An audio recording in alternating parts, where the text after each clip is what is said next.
Welcome everybody to TTG's latest face-to-face interview. Today I'm delighted to be joined by Alistair Rowland. Many of you will know him as the former Mid-Counties Cooperative Chief Retail Officer, and he has recently moved over to join Blue Bay Travel as Group Chief Executive. Welcome, Alistair. Thank you. Alistair is also APTA Chairman, for anybody who doesn't know, so it's been a very, very busy time for him of late.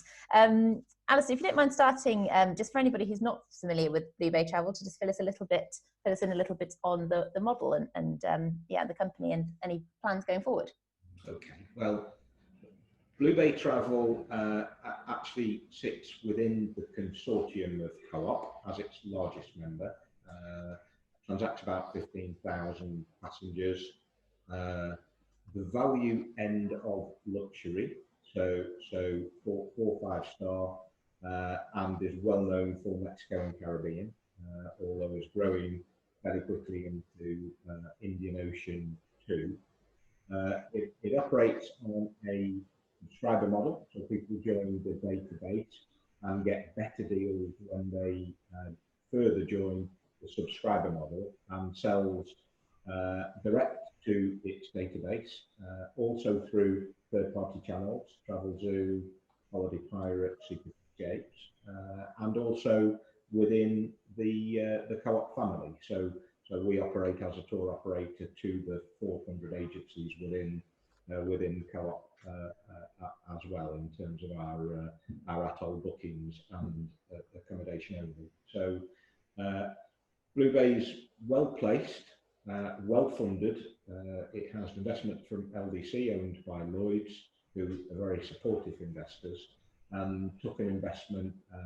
Stuart and Angela Wilson, the owners, took an investment from them in 2017. So they still own half, and the other half by LDC. Okay, brilliant. And if you don't mind telling us a little bit about your sort of motivations for moving over. Obviously, you've been at Mid-Counties for a very long time. How did this kind of decision come about for you? The opportunity in Mid-Counties to keep the Co-op travel brand alive was a real thing for me in 2011. So many of us, particularly on the Co-op side, were watching the ill-fated merger between Co-op and Thomas Cook in terms of the travel business. There was never a good fit.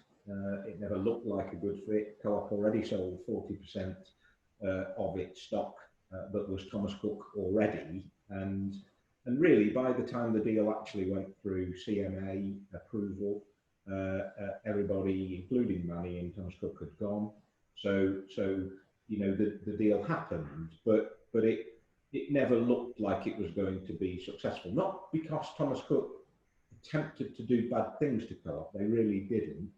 But of course, as we've seen so many times with mergers and acquisitions, you know, the stronger parent wins. And so I'll just give you an example. On day one, you know, there was the right proportion of Co-op regional managers for the shops and Thomas Cook regional managers. But by the end of the first year, there were no Co-op regional managers, just because that's what happened. And what followed there is the way that the skill base within the shops tended to sit within Thomas Cook and not Co-op, and all of those kinds of things. So you could kind of see that the Co-op travel brand, which was such a strong brand in travel, was going to disappear. And there was one small Co-op in the Midlands called Mid-Counties who didn't agree to the joint venture. And on the day of acquisition, I joined there, and I joined there to rebuild the business, and had a great time between the end of 2011 and now. You know, we took a business that was about 50 million in size, and you know, when I left it, it was about 650 million. So a really significant growth. Not as big as it was, you know, in scale terms. It was about £1 billion in size originally. It was the largest independent travel business, but certainly we had a really good go. Mm-hmm. Along the way, what tends to happen is Co-ops look at businesses as food and all the other subsidiaries that they operate, and I picked up those other subsidiaries, which are all great businesses in their own right: pharmacies, funeral, nurseries, telecoms, all kinds of things. But really my heart was in the travel business, and what I really want to do, particularly with the ABTA role as well, is just run a travel business, you know, exceptionally well. So my move over here is to achieve that, whilst still having a presence in Co-op. I'm still a non-executive advisor supporting Co-op travel and supporting mid-county. So it's been a very sensible move for you know, for both parties. Mm-hmm. Okay, and also, some people might not realise, but Maxine Rowland, who was formerly the chief executive, is your wife. So what sort of role she moved into then since you've joined the business? Yeah, so Maxine's had two sets of employment with Blue Bay Travel. Actually, she was head of commercial the first time round, did a 3-year stint, and latterly she was managing director and did another kind of 3-year stint here. She drops out as part of this, happily drops out, wants to spend more work-life balance, family time, and but will stay with the business as a commercial advisor. And one of our growth plans is in home working, and the opportunity we've got being part of the consortium is all of the Co-op's terms, their industry leading terms. So the ability to bring on board real home workers, self-employed home workers who can sell whatever they want to their own database. There'll be the management of that, whilst also being able to sell into our industry leading kind of lead deals that we generate for Travelzoo and Secret Escape. So the opportunity in home working for us is going to be different, because we can have a traditional home worker with their own database who's also got access to, you know, all of our inquiries for our bespoke exclusive contracts, and that's going to be new to the market. Interesting. And so do you have any sort of in mind how big you'd like that home working operation to grow to? How many home workers do you currently have? There are about a dozen, so not huge, and this business has always kind of, you know, had a go and then had second thoughts, and you know, we're better kind of on an employed model because you can manage the trading hours, where you can't, of course, do that with self-employed home workers. So we do it, and this is not new, but it's going to be far more significant, because the more product we deliver, particularly in new destinations, the more opportunity we've got for more fulfillment. And once we go beyond our call centre, that can be picked up by our home workers. So in terms of scale, I haven't scaled it, but I would have thought 50 to 100 within the next 3 years, I would have said. Okay, interesting. And will those, in terms of who you'd be targeting for that, sorry, we can go on to this later, but are you thinking sort of people who are new to the industry, or people who have perhaps lost their jobs during the crisis, who might, you know, be looking for a different way of working? Have you thought much about that yet? I think home working is absolutely going to grow. So those people in the marketplace who might have shops but can't afford to continue with the lease, many of those are going to end up probably in a home working model. And many people with their own atolls who just find that they can't renew their atoll will probably end up in a consortium model. So there's going to be a big significant shift in the marketplace for home working and consortium, you know, more generally. But what I'm looking at here is really good agents who do the job properly, do it at least on a part-time basis, but do it as a serious job, but find that as well as their database, what they need is to, you know, fill in some of their gaps by taking some of the exclusive contracts. And the one thing that we have here that we're going to grow is everything we push out through a third-party channel is exclusive. So the deal is an exclusive deal that nobody else has got. It might be around upgrades, it might be around price, but it's exclusive. And what I've found running home working for various organisations for 20 years is that home workers do tend to gravitate to long haul and luxury. They wouldn't they? Because that's the average selling price. But they're always looking for something that's not competed, not absolutely like for like competed. And we're going to have that opportunity for them. Equally, in saying that, we offer our products to the personal travel agents, within Co-op as well. So they have access to all of our contracts too. So whether we're not worried whether we're selling our stuff B2C, direct to client, or whether we're selling it within the Co-op family, just as happy either way. Okay, well. So obviously it's a very busy time for you to have joined a new company. We're still in the grips of this pandemic. Sadly, there seems to be announcements every week that seem to be, disrupting the industry further. What have been your main priorities really for the first sort of few weeks in the role? What, other than obviously looking at growth areas, what have you been cracking on with?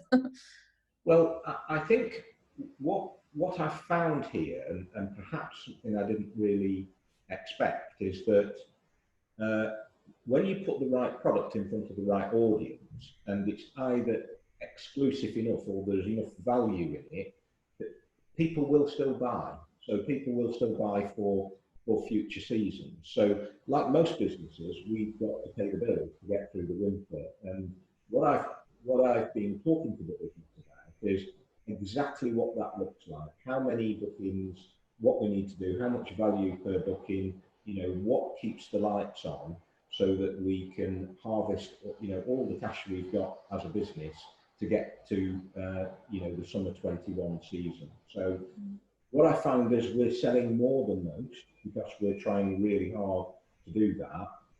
And that means that we're protecting the business as we go into the winter, and teaching the management team here, about business as well, not just about exactly what they do and what their role is, but the wider context of what running a successful travel business will look like in 2021. Mm-hmm. And in the past few weeks, we've already written a few updates from Blue Bay in terms of new starters. Have you got plans to sort of further expand the team, obviously beyond the home working division that you just talked about, but any other kind of head office roles? Are you in sort of growth mode in that way at the moment? Yeah, I think that there's quite a few opportunities. We've started in the product area because there's some highly skilled people who've been available in the market that we've been able to take, and it is an odd time to be taking people on whilst other great businesses have made redundancies in those areas. But in a year's time, we don't want Blue Bay to just be known for Caribbean and Mexico. We want it to be known as a luxury tour operator with exclusive deals in a much broader context. And so it has to start with the product. So that's where we started. The other area that we recruited into is to make our relationship with Co-op even stronger. So, we want to give the consortium agents, the personal travel agents in the shops, every opportunity to be able to sell our product. So we've invested in that area as well, and we'll continue to do. And we'll always invest in the development area, because much of this is around bespoke technology and what we can do with the websites, how we can make them as fast as possible, speed to market. I'll just give you an example of this. So when BA put their flight sale on week before last, I think it was, we were out to market within 1 hour with bespoke exclusive deals, including business class fares, and that's the kind of speed to market we need to react to, and we do. So I think we'll continue to grow in terms of resourcing generally, but we'll be cautious because we've got to get through the winter, we've got to do all the right things. But the opportunity to grow product was really strong, and that's why we've added 2 product heads in the last 3 months. Okay. And do you ever imagine rolling out that product more widely beyond sort of Blue Bay and Co-op, or is that deliberately a kind of exclusive partnership that you've got? It's exclusive in terms of the context of the use of the ATOL license, but we have Blue Bay Hotels as an ABTA member in its own right, and therefore it will take us a little longer, but we will end up with our hotel contracts available for agencies and other tour operators, throughout the UK. So yes, another layer of growth opportunity for us is to offer our hotel contracts to the trade generally. Okay, that's interesting. through interviewing Blue Bay in the past for various awards, which they've been very successful in winning with TTG, I remember speaking a lot about the sort of the tech investment. So that, from what you've touched upon just there, it sounds like that's going to be continue to be a priority going forward, to make sure that you've kind of got this optimum relationship between human beings, but then, you know, great tech to kind of execute that. Yeah, and more so because you know, up to a couple of years ago, perhaps people, not just me in this regard, but you know, lots of people in the long haul luxury market would be saying to you, you know, people want to book long haul luxury stuff offline. You know, it's too big, it's too expensive. There are too many price points, too many options. You just can't do it effectively online. Where now you can, and our customer base, who clearly know us really well, are prepared to do that. So there's definitely a move towards online, and we need to keep developing the tech to be ahead of the game constantly. And so we're kind of happy to have sort of a 50-50 split on and offline for you know, for the luxury contracts, and you know, booking them as packages. But it does mean we need to be best in class in terms of technology. What helps here is that we're pretty narrow, so therefore people come to us and they know what to expect. And where we'll have to be cautious is when we're in more destinations, to make sure that, you know, our customers know what they can expect online from us. Yeah, absolutely. I know you mentioned already during this conversation about investment. I mean, obviously it's a really strange time. I've written a few pieces on kind of the M&A landscape, and everyone's sort of saying at the moment, you know, the only real opportunities are for sort of distressed acquisitions and things. But further down the line, is that something that is Blue Bay, you know, looking to sort of seek investment again? Is that sort of part of the grander plan?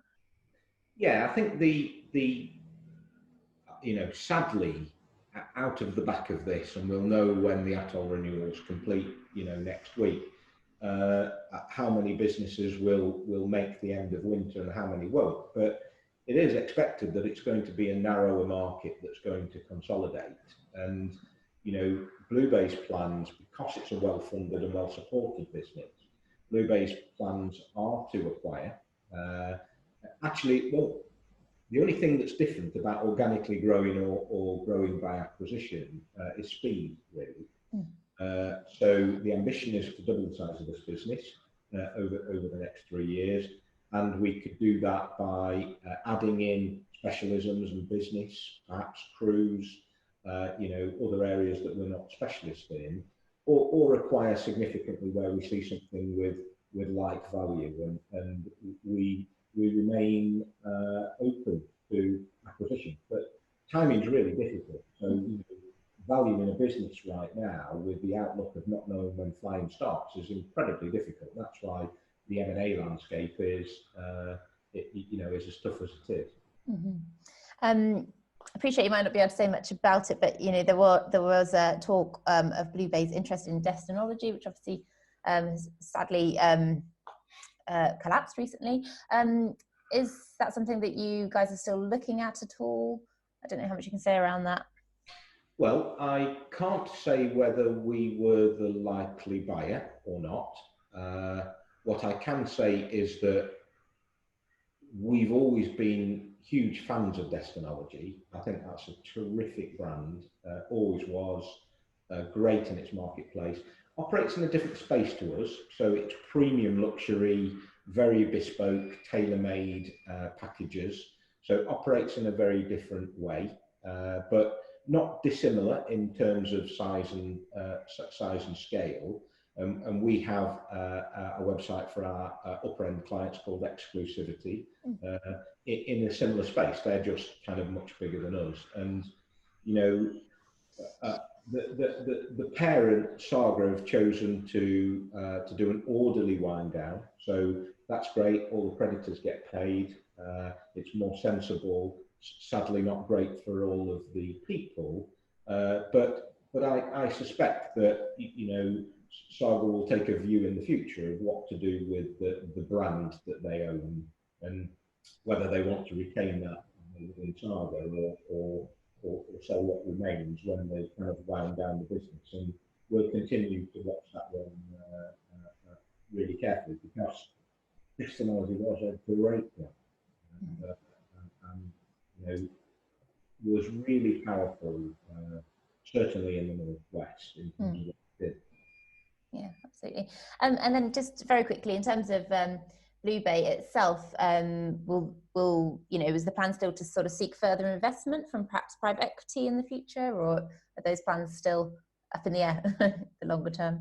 Well, I think we have a very sensible relationship with our investors.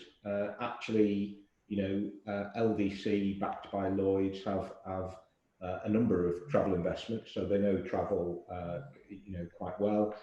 They support Igloo now, they support Nielsen and a number of other businesses within the UK, and of course at some point they are looking at the next investment, but there's no timescales on that. They're very comfortable with the business. The business is profitable, and so Blue Bay. Two things really. Blue Bay doesn't give them a headache, so they're very happy to be investors, in Blue Bay. But equally, they recognise the opportunity of scale. So we will naturally get to a stage where we'll go for the next level of investment. But there's no timing on that. Actually, there's no rush to do it either. So it may be 2022, 2023, 2024.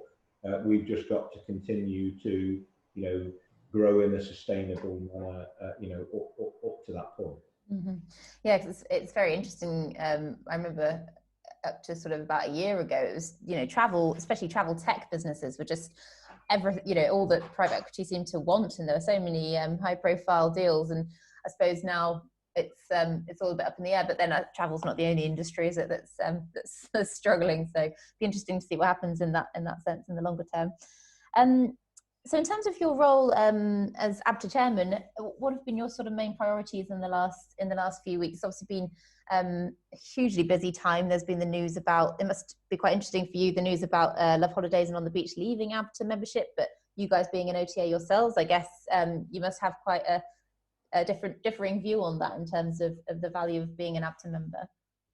Yeah, it's a really complex time, isn't it? Because, historically, FCDO advice, meant risk for clients. So something was happening abroad in destination, and it was all about the safety of clients against terrorism or natural disaster or something. So therefore, the odd thing I think we've all realised is that there is some link between the package travel regulations, and FCDO advice, but there isn't a technical link. It's just something that's always been a thing. So what's happening now is that with government changing their mind, having the quarantine rules, changing those rules constantly, it's probably not a surprise that airlines are taking their own strategy and often continuing to fly, because it's a consumer's view about whether their travel is essential or whether it's not essential. The issue though is when you get very significant repackages, particularly in the EU space, who sell to customers on the basis of a contractual arrangement, and then let those customers know that they may not get a refund on all elements if the customer chooses not to travel. That's a really difficult space for ABTA, because people look for the ABTA logo for protection and for safety, and we absolutely hold those rules. So I can see why businesses in the future will make their own view of whether they want to de-risk the package, or something will happen, ATOL reform, package travel regulation changes post leaving the EU, But right now, it's really difficult for ABTA to be fair to everyone, but have to accept that the customer's contracted package might not be able to be performed, and that that was just too much for ABTA. So it's been a very significant debate. As you've said, Love Holidays and On the Beach have made their own choice as a conclusion to that debate. But you know, ABTA means everything that it always did. And if you book a package, even though you're protected by the ATOL certificate and you know the CAA rules, actually you know you've got to perform your package travel regulation standards under ABTA guidance. And right now that says you've got to offer a refund if FCDO advice changes and the consumer chooses not to travel. Interesting times, definitely. There was also, we actually held a debate yesterday about OTAs generally and the sort of trust in them. I think it's probably fair to say that during the crisis, perhaps OTAs have not come out on top in terms of consumer perception of how they've perhaps handled refunds, crisis, and all of that kind of thing. I suppose Blue Bay Travel's in a slightly different position in the sense that it's half and half OTA and you know, that personal service. So I presumably you guys are better placed to sort of to deal with customers in that way, and it's not the same. Hopefully, you guys wouldn't attract the same kind of, you know, negative perceptions and be grouped into the same category, perhaps. Well, I think it's been a challenge in that we operate to the consortium rules of co-op, and the principle there was always cash in, cash out. So therefore, where there's an element of the package that's cancelled that wasn't paid for, that would be immediately refunded. And when there's a refund from the air element, that would then be refunded. And that's not pleased every client, but over time it has become a very sensible way to operate. So on the last Martin Lewis survey, cooperative travel, you know, and the wider context performed 12th. And that means that most clients understand, and as long as they know that the refund is coming and nobody's going to have to wait beyond the time that the refund comes back from the airlines, who are the hardest to get the refund from, most clients accepted that. Some didn't, and some weren't happy about that. And of course, you know, we're selling stuff with significant value here, so the numbers are bigger than the people who repackage EU stuff. But in the main, most of our customer refunds, you know, up to the present date are done and concluded and refunded. We've used the refund credit note process. We refunded everything at the 31st of July for the first tranche of that. And now outside of Virgin, most of our airline refunds, you know, come through within a sensible period of time. Good to hear. Also, I just wanted to touch upon the Chancellor's announcement yesterday. I mean, I think it's one of those ones which at first, in terms of the jobs support anyway, seemed like good news. Perhaps once it's been sort of drilled down to a little bit, it sounds like for businesses, it's not necessarily going to help because it sounds like, you know, the business will still have to pay 55% of wages for less time actually from the employee. I was just wondering what your sort of take on that. Do you think it's a positive step, or would you agree that it's perhaps a bit limited? I think we need to be cautious about the detail. I've got to say it doesn't sound great. It doesn't sound like what the leisure and tourism industry need, but certainly those businesses who are trying to shore up as much cash as possible to get through the winter will be able to have sensible conversations with their employees about working less, but earning more in proportion for working less at a time when things go even quieter than they kind of have been. So I think there's some opportunity in there, but it's nothing like the ask from ABTA and others in terms of, you know, bespoke support for an industry that's been hurt so badly. So it's disappointing, but better than nothing at all. Mm-hmm. And are you able to say much about? I think a lot of people are expecting at the end of the furlough scheme to see lots of announcements from companies about costs and manpower. I mean, Blue Bay Travel obviously is taking people on at the same time, but I mean, are you guys hopeful that you're not going to have to make too many changes, or is that still being discussed? Yeah, we are actually. I think we've had people work with us sensibly in the early days here. We did furlough a number of people. We brought back our agents for customer service to help our consumers pretty early. And now everybody, broadly everybody is back. There's a few that will run on furlough till the end of October with agreement with them. But generally, we don't see the need to make any form of wholesale announcements on redundancies because the business, is continuing to grow. And I think, where we're fortunate here is to technically operate as an agent, and we're still getting paid for the stuff we sell. So the more we sell, the more we can pay the bills. And right now we're selling enough to pay the bills, and that's not to say we'll be able to do that through October, November and December, but certainly we're in much better shape than pure tour operators are today, or heavily leveraged businesses with lots of debt. Blue Bay doesn't have any debt at all. So the start point was a better start point. The consortium relationship, in times like this is actually very powerful, very helpful. Yeah, definitely. I suppose just to ask you, as a man of such experience and with your Abta hat on as well, I mean, how are you feeling generally at the moment? It's so difficult, isn't it, to kind of make any predictions or estimations because we just don't know what's coming next from the government. But, are you still optimistic of a big resurgence in travel? And if so, when do you expect that to be?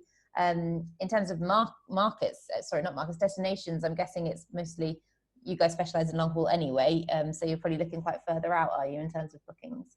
Yeah, I think the industry needs a break. And certainly, if we look before the Spain announcement at the upturn, that was looking really quite positive. People were getting help, people were really getting quite excited about there being something of an end of a summer season that got killed off by the decision on Spain and then the subsequent decisions on quarantine and such like. But I think two things will happen. There'll be news around a vaccine. It might not be the vaccine, but it might be something that's starting to look like the vaccine. And there'll be news around airport testing. So I think those two things will be significant. And there's so much pent-up demand for travel for everybody that either just stayed at home because it was too hard, or found they went to a very packed UK resort in the summer and didn't have a great time because the destinations in the UK just couldn't cope. And so the pent-up demand is definitely there.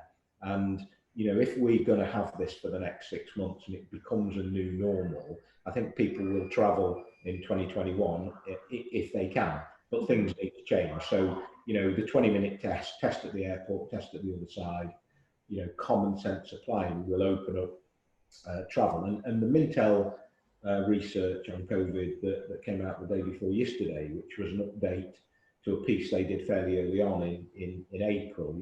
In April they were saying there'll be a 65% recovery in 2021 on a departures basis, and that's dropped to about 50%. So I think they're probably right, cautious, but probably right. And in the absence of any absolute, management information from GfK or anybody now that we don't see, hard to know what the market's really doing. But that view of probably a 50% cautious recovery through 21 is a decent yardstick, I would say. Okay. Again, a difficult one to call, but I mean, just family members and friends have sort of been saying to me, the days of kind of really cheap travel behind us. I don't know if you have any thoughts on that. I mean, even in sort of long term, the next 2 or 3 years, do you think that the cost of holidays is just probably going to be more, which would be great for the industry in some ways? It's really hard to call, isn't it? But I think we've got fewer companies already, and going forward, unfortunately, probably will have fewer airlines as well. Yeah, I do think prices will increase. I think, the natural commercial outcome of this is that, if you're an airline and you've had to borrow £1 billion to get through 3 months, at some point, the owners are going to want that back. And equally, if you're a hotelier that's been living on 20% occupancy, even if you've opened at all, you've got to kind of return some of that income. So I do see an increase. I probably see a selling price increase of perhaps 15% for 2021, something of that order. It will help rebalance when everybody's back in the market and are chasing market share again. Mm-hmm. And therefore, it might rebalance at that point. Certainly, when everybody was looking at rebooking stuff in April and May and June, and they were looking year on year, there were some pretty scary new prices for 2021. But you can kind of understand it.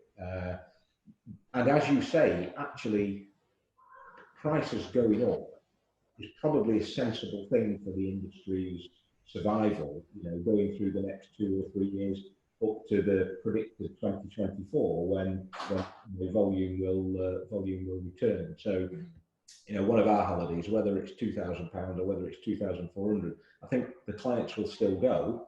We might need to add some layers of added value around it, but I don't think it would be a fundamental decision on whether people go on holiday or not. So commercials are bound to see price increase. They really are. Yeah. Okay. I suppose without trying to be all doom and gloom, but what would you say are perhaps the next biggest challenges coming, or I suppose opportunities as well? We are obviously entering winter, which doesn't help. It's notoriously a difficult time for travel businesses anyway. I think we'll know what the landscape looks like in a few weeks as everybody's gone through their ATOL renewal process and their ABTA renewals. So we'll know what the market landscape's going to look like. There's been some unexpected failures so far. Equally, many businesses have found a way. There's an extension to CBILS loans now. People that want to stay in the industry may have to take more loans in the short term and then pay them off over over the long term. But I think practical steps. Take balances from customers as late as possible, pay them over to the third parties as late as possible, keep customers informed all the time. Make sure that people, whether you're an agent or operator or hotelier, are behaving sensibly. And I think there is a way through for businesses to go into a semi-hibernating state for winter, to find a way to have enough cash to get through to next year. So I don't see any revolution going on. I see a lot of protection and common sense going on over the over the winter period. And then when things do change and we're out the other side, you'll probably see quite a big outreach of new activity, new agents, new operators, M&A activity, because there's never been a time where people won't have gone on holiday for a period of about 18 months. So when the market can fly again, there's no doubt the market will fly again. Mm-hmm.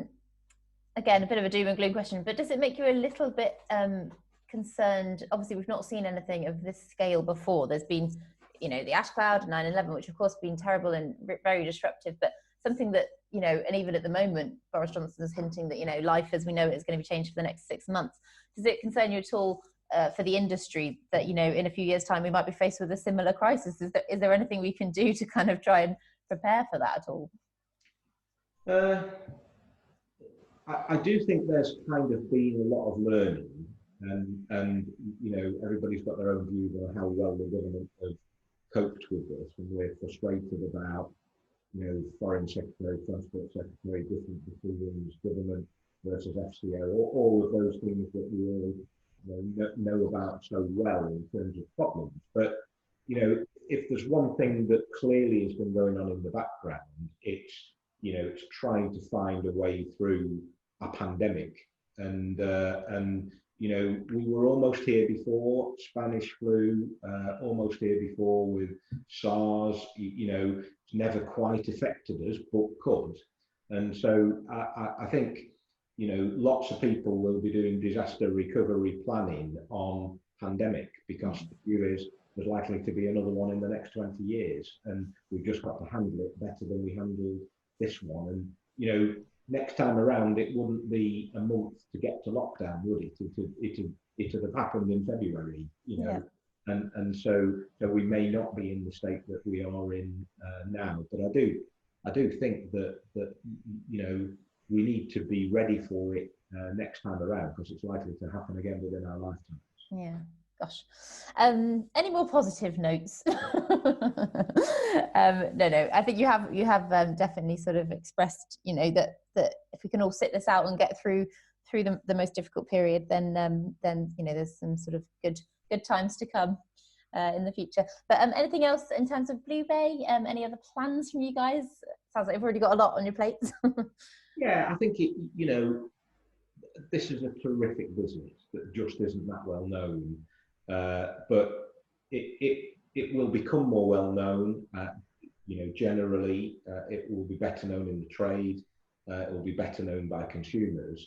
The model really works, and that's what's great about this. You know, the agents that operate out of here just know every product back to front. So the customer service offered here, you know, is terrific. And you know, even with the, you know, Trustpilot, for example, is a real barometer of how people are feeling. Even the people that really didn't like us when they couldn't have the refund back on the same week, you know, kind of thing.